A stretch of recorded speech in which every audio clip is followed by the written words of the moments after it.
Piagam Madinah. Madinah Al-Munawwarah artinya adalah kota bercahaya. Penyebutan ini berasal dari masa hijrah Nabi Muhammad dan para sahabat. Era sebelum kenabian adalah masa kegelapan yang kemudian tercerahkan atau bercahaya oleh datangnya Rasul Allah yang membawa kebenaran ilahiyah. Penyebutan lainnya yang juga sangat populer adalah Madinah Ar-Rasul yang artinya kota Rasul.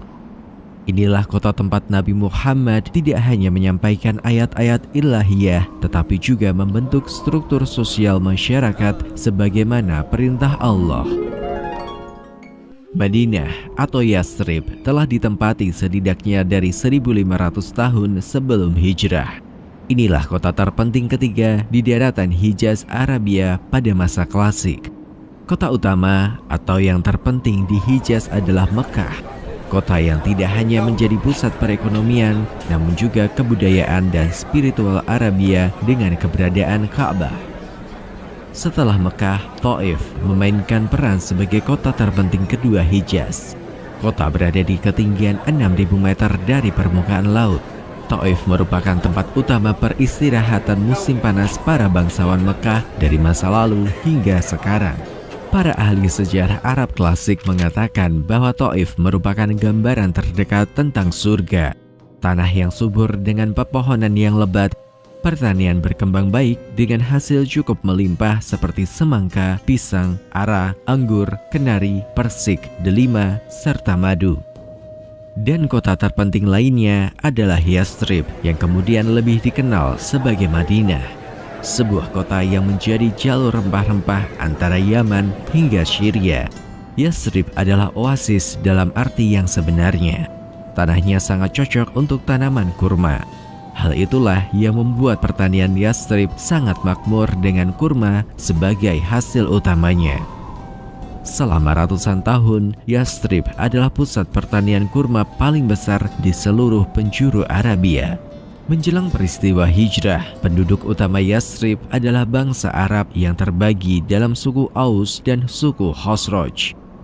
Dua suku yang telah terlibat perang dalam kurun waktu 100 tahun sebelum hijrah. Selain bangsa Arab, Yathrib juga dihuni oleh beberapa klan Yahudi. 3 klan Yahudi terbesar adalah Bani Nadir, Bani Quraidah, dan Bani Qainuqa. Tidak diketahui dengan pasti awal mula keberadaan klan Yahudi di Yathrib. Namun sebagian besar merupakan imigran dari Yerusalem setelah kota itu dijatuhkan oleh Kekaisaran Romawi. Yathrib memulai masa-masa damai ketika hijrahnya Nabi Muhammad dan para sahabatnya. Perang ratusan tahun antara suku Aus dan suku Khosraj berhasil dihentikan. Awal perdamaian ini tercapai bahkan sebelum Nabi Muhammad berhijrah. Namun, sekedar perdamaian saja tidak cukup untuk menjaga keberlangsungan Yathrib. Nabi Muhammad SAW merasa perlu membuat konstitusi yang bersifat mengikat semua elemen masyarakat. Karena itulah, setelah kerukunan antar umat berhasil diterapkan oleh Nabi Muhammad, beliau merumuskan sebuah konstitusi. Sebuah negara yang ideal harus memiliki landasan hukum yang mengikat semua penduduknya. Landasan hukum ini dan lebih dikenal sebagai konstitusi merupakan aturan main yang harus dilaksanakan oleh semua pihak dalam lingkup negara.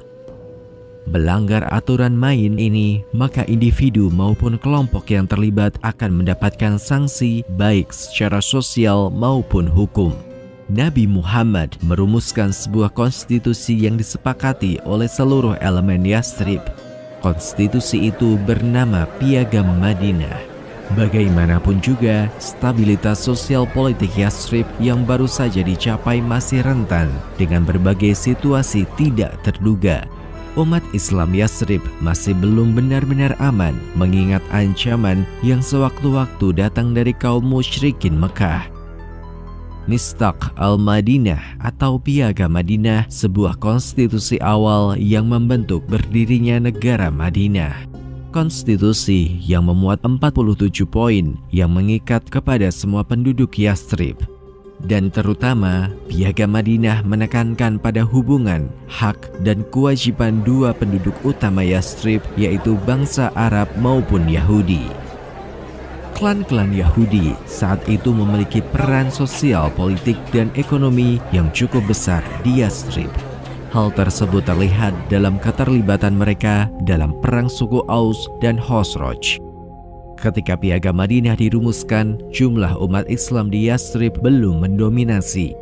Berdasarkan sensus yang dilakukan, jumlah Muslim Madinah yang mencapai 1.500 jiwa masih minoritas. Yathrib saat itu memiliki jumlah penduduk yang mencapai 10.000 jiwa. Dari total populasi itu, terdapat 4.000 jiwa kaum Yahudi, dan 4.500 lainnya adalah bangsa Arab penyembah berhala. Beberapa ahli sejarah Islam berpendapat bahwa Piagam Madinah dirumuskan 2 kali, yaitu pada masa awal hijrah dan sesudah Perang Badar.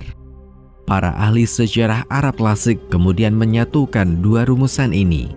Piagam ini selanjutnya menjadi konstitusi Madinah dalam tahun-tahun berikutnya.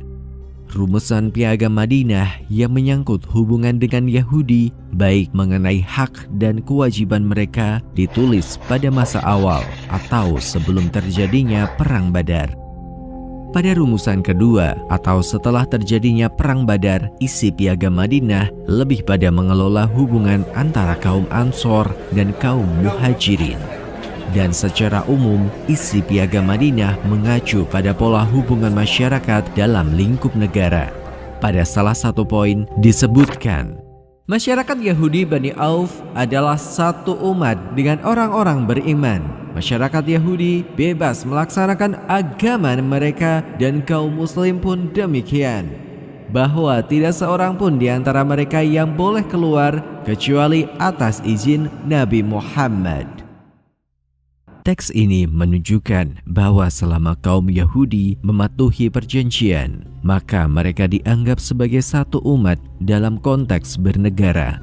Setelah Perang Badar, beberapa klan Yahudi seperti An-Nadhir, Qainuqa, dan Quraidah terpaksa diperangi karena melanggar Piagam Madinah.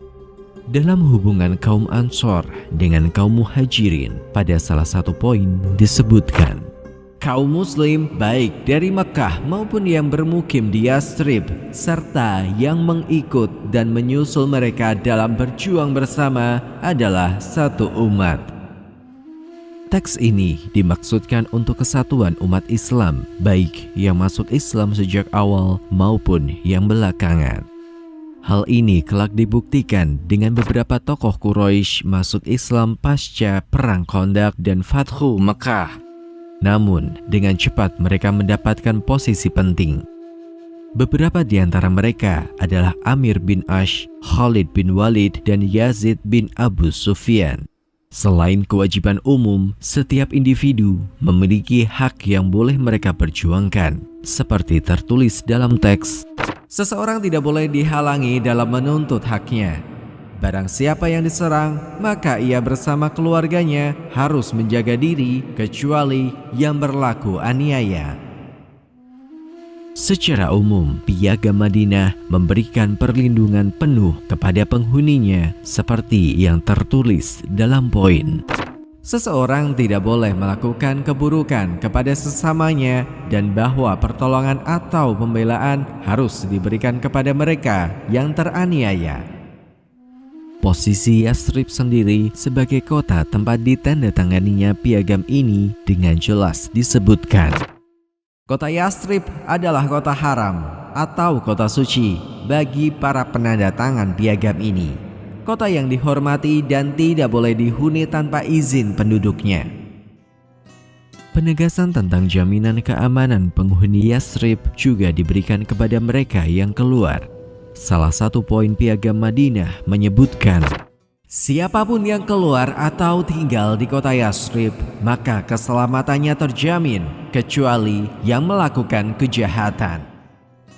Selain menciptakan stabilitas sosial dan politik, Nabi Muhammad juga memperhatikan masalah ekonomi. Nabi Muhammad bagaimanapun menyadari bahwa ekonomi merupakan salah satu pilar penting kehidupan. Beliau mengetahui bahwa kaum Yahudi memiliki keahlian dalam berbisnis namun sering berlaku curang. Karena itulah Nabi Muhammad membangun sebuah pasar di lokasi yang baru. Pasar tersebut dibangun pada sebelah barat Masjid Nabawi.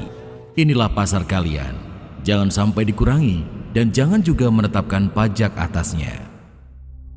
Bukan hanya lokasi yang baru, Nabi Muhammad juga menciptakan bentuk interaksi dan peraturan dalam berdagang. Beliau seringkali datang ke pasar untuk melakukan pengawasan. Pada suatu hari, ketika sedang berkunjung ke pasar, Nabi Muhammad melihat seorang pedagang yang menjual bahan makanan dalam keadaan basah agar beratnya bertambah. Nabi Muhammad pun kemudian bersabda, "Siapa yang menipu kami, maka dia bukan golongan kami."